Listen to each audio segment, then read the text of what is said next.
എൻ്റെ വണ്ടിയുടെ കുറച്ച് നാളുകൾ കൊണ്ട് കത്തായിരിക്കുന്ന ഈ ഒരു മീറ്റർ ബൾബുകൾ ഇന്ന് എന്തായാലും ഒന്ന് മാറിയിടാന്ന് കരുതി. ബൾബ് അങ്ങനെ രാവിലെ തന്നെ അടുത്തുള്ള സ്പെയർ പാർട്സ് കടയിലോട്ട് പോയി. കടയിൽ ചെന്നിട്ട് ഈ ഒരു സൈസിലുള്ള 2 മീറ്റർ ബൾബുകൾ ഞാൻ മേടിച്ചു. ഇതിനൊരെണ്ണത്തിന് 10 രൂപ വെച്ച്. എന്നിട്ട് ഇവയും കൊണ്ട് ഞാൻ തിരിച്ച് വീട്ടിലോട്ട് പോന്നു. ഈ ഒരു ബൾബ് മാറാനായിട്ട് നമുക്ക് ആവശ്യം ഇതുപോണക്കൊരു സ്റ്റാറിൻ്റെ സ്ക്രൂ ഡ്രൈവർ മാത്രമാണ്. ഈ സ്ക്രൂ ഡ്രൈവർ ഉപയോഗിച്ച് നമുക്ക് ഹെഡ്ലൈറ്റിന് മുകളിൽ കാണുന്ന ഈ ഒരു സ്ക്രൂ ഒന്ന് ചെറുതായിട്ട് ലൂസ് ചെയ്ത ശേഷം നമുക്ക് ഹെഡ്ലൈറ്റിൻ്റെ ഡൂമെ പിടിച്ചൊന്ന് പുറകോട്ട് വലിച്ചു കഴിഞ്ഞാൽ ഈ ഡൂമിങ് ഊരിപ്പോരും. ഇനി ഹെഡിനകത്തോട്ട് നോക്കുമ്പോൾ നമുക്ക് മീറ്ററിന് താഴായിട്ട് ഒരു ചെറിയ റൗണ്ട് ഷേപ്പിലൊരു ഹോൾഡർ കാണാൻ കഴിയും. ഇതും ചെറുത് താഴോട്ട് വലിച്ചത് ഈ ഊരിപ്പോരും. ഇനി ഈ ഹോൾഡറിനകത്ത് നമുക്ക് ഫ്യൂസായ ബൾബ് ഈ ഊരിയെടുക്കാം. എന്നിട്ട് നമ്മൾ മേടിച്ച പുതിയ ബൾബ് അതിനകത്തോട്ട് ഇട്ട് കൊടുക്കാം. ബൾബ് ഇട്ട ശേഷം നമുക്ക് ബൾബ് ഇത് നമുക്കൊന്ന് ചെക്ക് ചെയ്ത് നോക്കണം.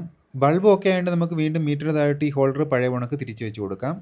എന്നിട്ട് വീണ്ടും പഴയ ഉണക്ക് ഹെഡ്ലൈറ്റ് തിരിച്ച് ഫിറ്റ് ചെയ്യാം.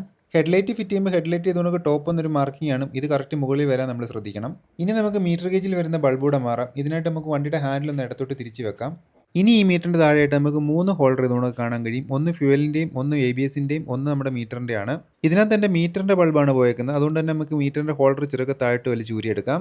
ഇനി ഇതിൽ കിടന്ന പഴയ ബൾബ് ഊരി എടുത്തിട്ട് നമുക്ക് പുതിയ ബൾബ് ഇതിലോട്ട് ഇട്ട് കൊടുക്കാം. എന്നിട്ട് നമുക്ക് ഇതും ചെക്ക് ചെയ്ത് നോക്കണം. ചെക്ക് ചെയ്ത് നോക്കിയിട്ട് നമുക്ക് ഇതും പഴയ ഉണക്കിനകത്തോട്ട് കയറ്റിയിട്ട് കൊടുക്കാം.